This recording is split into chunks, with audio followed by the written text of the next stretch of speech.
All right. We're going to do this on a team-by-team basis, guys. We're going to break down the LEC by team basis. What needs to occur in order for them to make a deep run or win against the opponents, of course. Looking at the first matchup, we have Koi versus Fnatic. I think that on paper, Fnatic are better individual players. They have found higher peaks in the regular split. But something that I need to add about Koi, which is something that I've repeated in other moments, is that Movistar Koi, I think that psychologically, this team is very strong. Very, very strong. If you think about their run in the previous year, right? The run in the previous year, Movistar Koi, they managed to be the only team, well, Fnatic did 2 once, but they beat G2 when G2 offered it, which is a very, very big deal. They made a very good run when other teams were underperforming back in winter. And I think that they are very good at taking advantage of moments of opportunity. A team like, for example, BDS, they never had the capacity to go over the hump to beat an underperforming G2 or even beat an underperforming Fnatic. They never had the capacity to do so. There was something always holding them back, like we saw the Syndra itemization, or just no matter how bad, BDS couldn't go over that hump, right? Fnatic, they beat G2 in 1 BO5, right?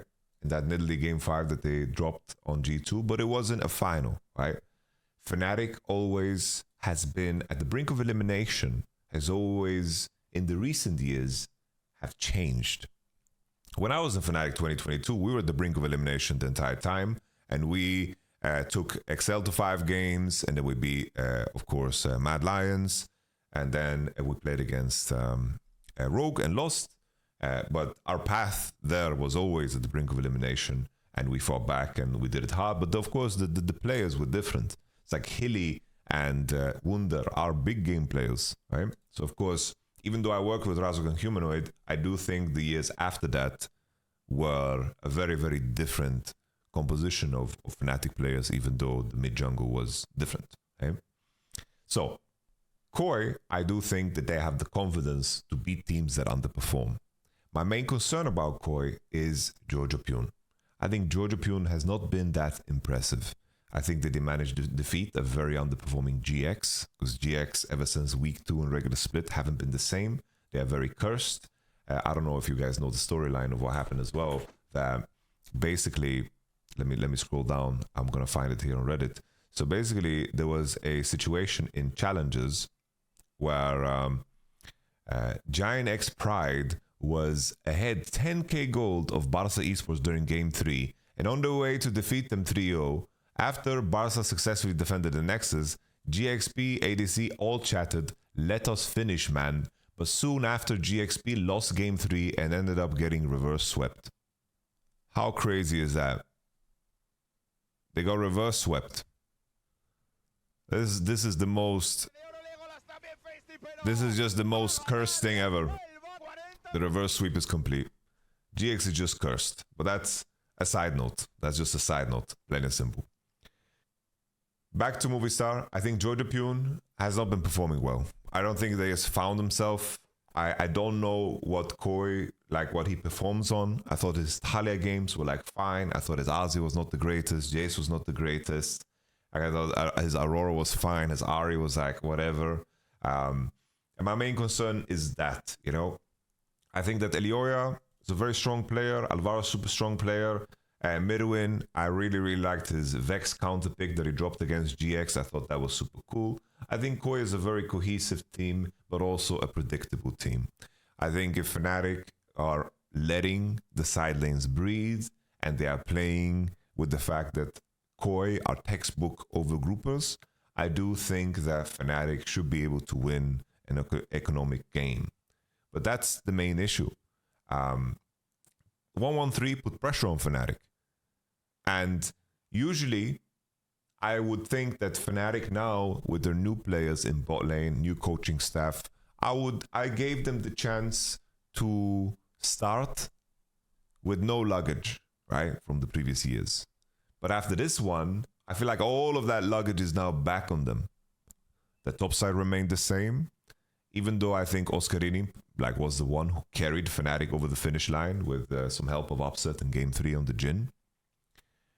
All that luggage from the past of Fnatic, playing worse at the brink of elimination, is now up in the air. I think that if Fnatic can deal with the psychological aspect of playing against Koi, I do think that Fnatic can build momentum here to potentially make a deeper run. So, Koi, I do think that they are the weakest team on paper, but I really, really think that their confidence and psychological strength is a detail that is important too in the grand scheme of all.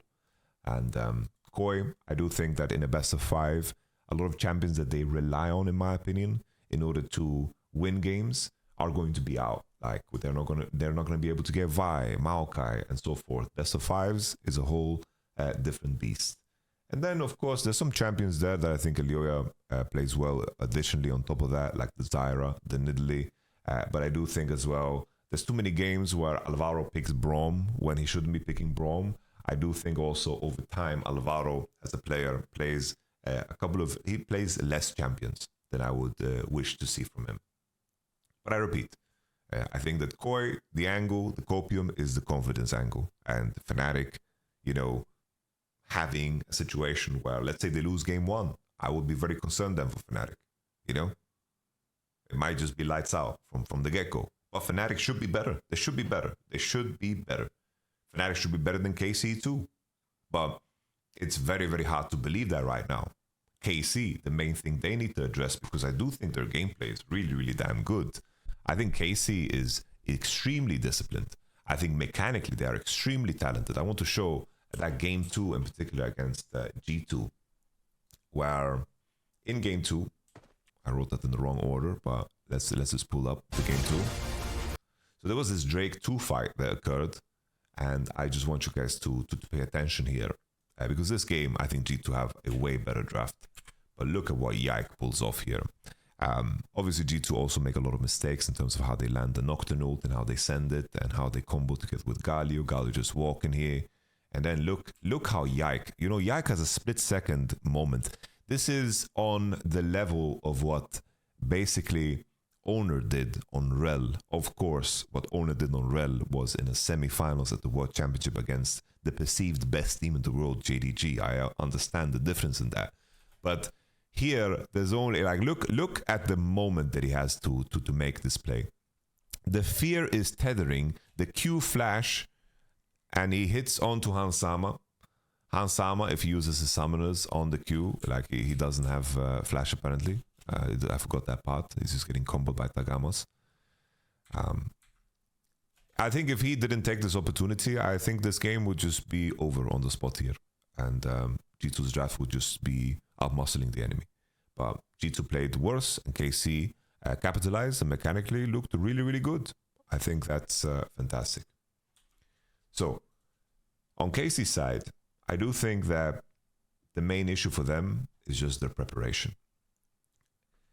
I think the series KC versus G2, it's been the biggest draft gap I've seen in a long time. For sure, the biggest draft gap of this year. I think the only thing that is remotely comparable and close is, of course, the AL versus JDG series at AL 1. But look at this game 4 as an example. Inviting the Draven, picking Caitlyn Xin Zhao very strong in this draft because a lot of AD jungles are out and the AD mid's also out. Viego Rise gets locked in because they want to index heavily on the early game. They blind Braum with a Rakan ban. They know that if Draven doesn't play with an engaged support, he's not going to have the same level of threat, and they can muscle their way into a lane swap if necessary. And Nivea gets picked. Brilliant.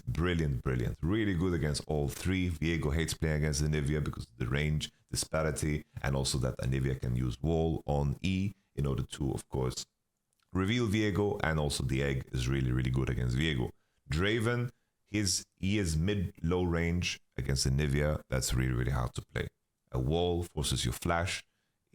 It's perfect for Anivia's range of influence. And Rise, of course, falls into that same category. And then they lock in Sion because honestly, the only play you really have here when all the top laners are out is that you pick Sion and you look to hard swap into like a Sion dive. That's like, you basically commit 4-man into one side, late invade, Sion, dive. That's the only play I think that you can do to maybe salvage this game. But they go Seraphine, indexing on scaling in a game where they will get outskilled no matter what. Inviting, of course, the Cho'Gath into Sion, which is a good matchup for Cho'Gath because he can cancel Q 2 ways. And then he has good itemization for Heartsteel and all that yada yada, right? Percentage damage. So this draft is just impossible for Draven to play. I think even the game that KC won, this was a very hard draft to play. This was a very hard Rumble game to play against Nocturne, Galio showing. I think that G2, if they had a little bit more practice and maybe more finesse on this draft, they would have won. But a very important detail here is that Kana was playing a carry. I don't want to see KC find themselves in situations where they're playing Sion, where they're playing Ornn, where they're playing K'Sante even. I don't want them to find themselves in that situation. Yike has been playing and doing the dirty work with his tank champions to enable Kana from having, just the capacity to pick, these carries. Just look at what Kana has played so far in this split, right? The bottom three, like, it's a painfully obvious problem. Painfully obvious. Gnar, Rumble, Ambessa, Jace. Look at that stat line. You should read it and you should weep it, I really, really think this is a very important angle for KC to adapt to, because if you follow that up by looking at what Yike has played champions to supply exactly that. Sejuani, Vi, Xin Zhao, Maokai, right? The Nidalee was a loser as well. I think KC have a very, very clear identity that they should follow through on. They have 3 potential carries, and then you have the support and the jungle playing, of course, the fill roles in order to make sure that the composition has cohesion and something useful to it. I think KC looks like the team that is going to make it to second place. I think the question marks surrounding Fnatic's, psychological play at hand makes me a little bit too concerned, even though I thought Fnatic at times looked like the best team in the league. But after these performances against BDS and also the performance against, honestly, Team Heretics, Team Heretics just didn't give any resistance. I am not super, super excited about the potential Fnatic run. They need to win me over again. And if Fnatic make it to the finals, I could see a world where they beat G2. But only due to the reason that they've managed to win 2 back-to-back best-of-5s, and going through a path of resistance like that is going to be super, super healthy and useful to you. But G2 currently, as it stands, in their position, in their draft, in their form, is, of course, a giga favorite. A giga favorite to win. So if I had to make predictions in terms of how the bracket plays out, plain and simple, it would be loading up Epic Pen. It sounds dramatic, but it would be Fnatic to win first round, followed by KC win second round, followed by G2 wins a split. Obviously here we get time to assess Fnatic's form and see what's up with them, because maybe they just deal with their circumstance super, super well. But I think that KC, the main thing they need to figure out is draft. And to have a 1 week to do so, and also a series to bounce off of, I do think that KC should be capable. They should definitely be capable. Because their prep into that G2 series was awful. But I don't want to be harsh on them, because plain and simple, these guys, the coaching staff is not super experienced as a team. They're meshing things together. And also G2 showed some of the best drafting we've seen in Fearless by far. Who do I bet on? I don't know, brother. And that's it. That's my breakdown of the LEC. Let me know what you guys think. I know we're on Twitch right now, but let me know what you think in the comment below.